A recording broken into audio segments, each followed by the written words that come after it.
Cavern wings are bulky dragons with feathery wings for horns they have see-through wings too, that colors ranges from blacks, grays, whites to cyans, blues, and teals. Some members of their tribe can swim for as long as a month without getting tired. They live mostly around bright, glowing crystals and underground streams. Eating bats and fish mostly, they have to animuses queen pearl and princess quartz.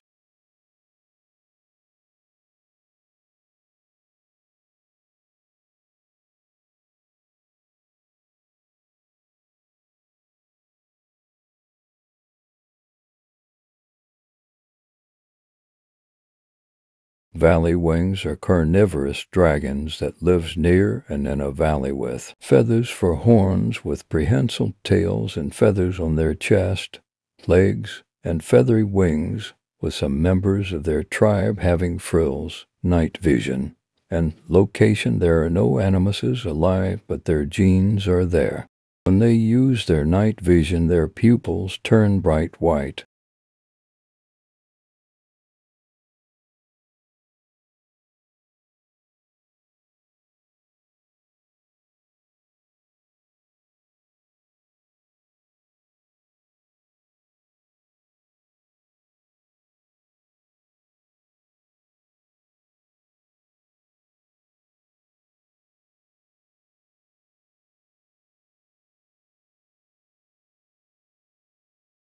Crystal wings live in the deep ocean.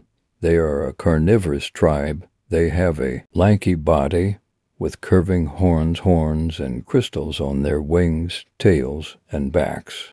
Crystal wings can glow parts of their bodies too and can recall past events. They can recall anywhere from a few months ago to the birth of dragonkind due to being connected to the all-watching crystals on the continent of Petaluridae and its waters. They live in the deep sea, more specifically the twilight zone in the Absal Plain. They comes in blues, teals, purples, gray, yellow, blues, green, and their crystals can be any cool color plus pink, yellow, magenta, black, gray, and white.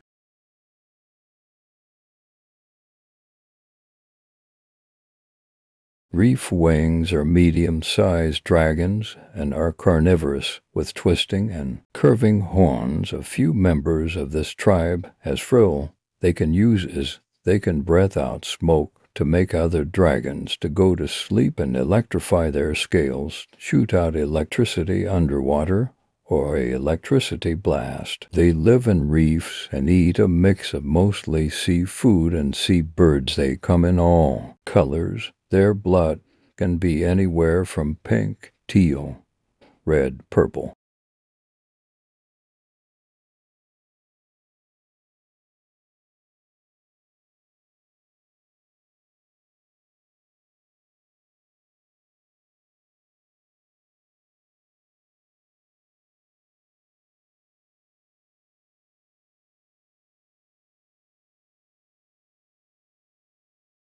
This is Petaluridae's maps. It's a huge whip. If you want anything to be added to it, tell it to me in the comments. Humans, or as they call upwalkers, they conquered Petaluridae, taking it over, researching and farming dragons, as they called them, shiny dragons, for their crystals, and using flaming dragons as using them as cheap power, with frost dragons used for freezing stuff. The human empire lasted for 1,000 long, cruel years, but as they called the frost dragons worked together with a flame dragon and a few others to mostly unite dragonkind to destroy the civilization, torturing them at a 3-moon solar flare aurora event.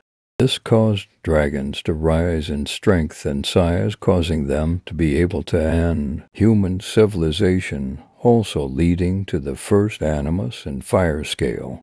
After this event, this left Petaluridae scorched, as most dragons fled to Tyria, but few stayed, becoming the tribes of today. After this event, the land of Petaluridae was left in ruins. Most tribes fell to Peria, as a few other dragons and shiny dragons stayed as the frost dragon, who led the beginning of the rebellion, created to obsidian tablet. That reflection shows what's on the other on. Now only Petaluridae's heart is left as a grim reminder of what the land looked like. In this section, we will be talking about Crystal Wing Society and both Reef Wing and Crystal Wing religion. Instead of having queens, they have an 8-member council with a temporary queen that serves to make laws and decisions for the Crystal Wings. Any dragon above the age of 8 can run to be a member of the Crystal Council, as all dragons over the age of 7 gets given a clamshell with the names of all the potential members of the candidate. On there they can vote for as many dragons as they want, but only 1 vote each. For a dragon to be a queen, they must been on the Crystal Council at one point in their life, and they serve for 3 years straight before being removed, taking me forcefully removed by a majority vote of the council. Seers are members of the council that can see farther than 10 years from their birth and help them on their decisions. Anyways, each member of the council serves for a year before being removed. They can serve again a year afterwards, too. Now we will be moving and talking about Crystal Wing religion. They believe that in the beginning, before the first thought of the dragon was born, there was 4 major beings: Pantala, Peria, Petaluridae, and the water Pantala out of jealousy murdered Peria, as Petaluridae killed then in revenge, dying of their wounds. The stars, seeing their rulers kill each other, wheel to each tear, becoming the plants and animals of the world. As the water, their mother tears, became the fishes, and their final tear became dragons. The water ripped out one of each of her children's eyes, putting them into the sky, as they became the moon, and ripped out Petaluridae's heart, putting it into the sky as the sun. For the Reef Wings, this story is mostly the same, but the moons and sun are the creators of the world, and the water named their children after them out of respect. This is mostly due to the fact they get stronger for each moon and weaker for each new moon. That's it for now. Put your head canons and ideas in the comments.